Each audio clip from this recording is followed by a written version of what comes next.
कबीर परमेश्वर कहते हैं, गुरु के दिल से उतरे वह शब्द बहु ना होए। कबीर परमेश्वर क्या कहते हैं? गुरु के दिल से उतरे वह शब्द बहु ना होए, बाकू काल घसीट ही राख सके न कोई। सत साहेब जी। इसी प्रकार अगर आप मालिक हैं, भगत हैं, आपके यहाँ कोई सेवादार सेवा करता है, उनको अपने बच्चों की तरह समझाए, उनको भगवान के बच्चे समझाए। वो बालक सेवा कर रहे हैं, भगवान के बच्चे हैं, उनको प्यार दे और उनके साथ कोई ऐसा गलत बर्ताव नहीं करे।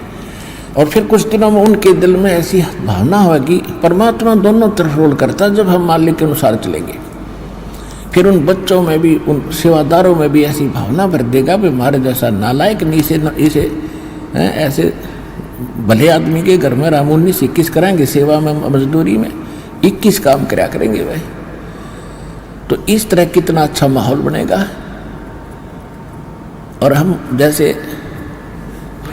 जैसे मालिक तो समझता है कि न पैसे दो 100 रुपये और काम खींचूँ 1000 का, और मजदूर क्या समझते हैं, रुपये लेवा 500 और काम करा 100 रुपया का। दोनों की नीयत खराब और दोनों दुखी, कर्म भी बिगड़े, टेंशन बनी रहे। तो इस प्रकार हमने अपने इस अंतःकरण के अंदर एक साधु भाव लाना पड़ेगा। और तब हम देखना आपका वातावरण कैसे बदलने लगेगा, कैसे बदलने लगेगा, पूछो मत। तो तब हम यहाँ भी सुखी होंगे। आपको चिंता नहीं रहेगी कि वहाँ सेवादार सेवा कर रहे हैं, वो अपने तन मन धन से सेवा करेंगे भगवान से डर के, वो भगवान से डरने वाले हो जाएंगे। फिर बातें खत्म हो जाएगी। अब तो आग लगी पड़ी है, रिश्वत ले ले, यूँ ले लूँ, फलान करूँ, जब करूँगा तेरा काम धर दे 500 रुपये, और उधर से 500 ले लिए, डॉक्टर के जाकर 1000 लग गए, वो 500 भी गए, 500 अपनी तनख्वाह में तो गए।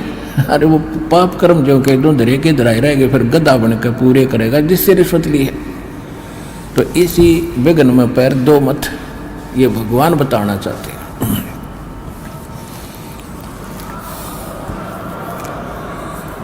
और जब आपको ये ज्ञान होगा ना, जहर दिखाई देगा आपको।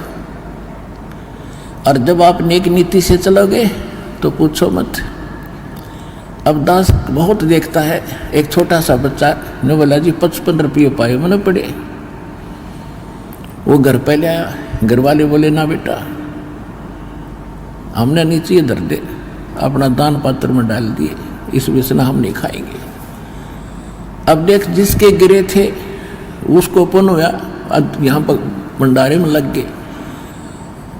और वैसे उस पर चौनी खर्च हो रही थी कि उसने विधि का पता नहीं, और वैसे कोई और मिल जाता, उसने जाते कहीं घुट्टी लाओ उसके 55 रुपये की, या कितने मांस मिट्टी खाओ, उसको और पाप लगाओ। तो इस प्रकार हमारी नीत साबित होगी, भगवान खुश होगा। और जब भगवान खुश होगा तो फिर कमी नहीं रहेगी। हमने परमात्मा को प्रसन्न करना है, और परमात्मा प्रसन्न होगा तो फिर कमी किस चीज की? फिर तो क्या बताते हैं परमात्मा, साईं इतना दीजियो जामे कुटुम समावे, हम भी भूखे ना रहे, अतिथि न भूखो जावे। इससे अधिक मांगना इस काल की जेल में हमारी महामूर्खता है कि इतना ही मांग लो बस तुम, इसमें सब कुछ मिलेगा। क्योंकि ये कलयुग है, और कलयुग में मशीनरी जरूरी होगी। तो आप इतना ही मांगो जामे कुटुम समावे, यानी रिक्वायरमेंट ऑफ द फैमिली, परिवार की आवश्यकताएं, ये है जामे कुटुम समावे। और हम भी भूखे ना रहें और अतिथि न भूखा जाए। फिर देगा आपको। और फिर रहो मालिक के वचनानुसार चलो। फिर कैसे? जैसे परमात्मा कहते हैं, चिड़ी चोंच भर ले गई, नदी न घट्यो नीर, दान दिए धन घटे नहीं, यूं कह रहे साहब कबीर। परमात्मा अपना साइन कर रहे हैं इस वाणी को बोल करके, कह रहे साहिब कबीर कि दान करने से धन नहीं घटेगा, ये नियम है ईश्वर का, परमेश्वर का। और दान सुपात्र को करे। गुरु बिन माला फेरते, गुरु बिन देते दान, गुरु बिन दोनों निष्फल हैं, चाहे पूछो वेद पुराण। देते को हर देत है, जहां तहां से आण, अण देवा मांगत फिरो, फिर साहिब सुने ना कान। अब परमात्मा ने एक भूमिका करके दिखाई हमारे को कि साईं इतना दीजियो जिसमें कुटुंब समावे, एक धानक, एक जुलाहा, सुबह से लेकर शाम तक एक बारीक बारीक तार इकट्ठे करके धागे और कपड़ा बुनता है। एक दिन में मुश्किल से भी 5 फुट 10 फुट बना पाता है, 5 फुट 4 फुट, और बहुत लंबा सैकड़ों फुट का तार वो थान बनाना पड़ता है, ताना बनाते थे। वो हफ्ते में पूरा होता। उसकी जो मेन ताना मालिक को मिलता, उसमें से अपने परिवार के लिए जो आवश्यक सामग्री थी, खाद्य पदार्थ लाते और शेष बच जाते, उसको सत्संग और भंडारा में लगाया करते थे।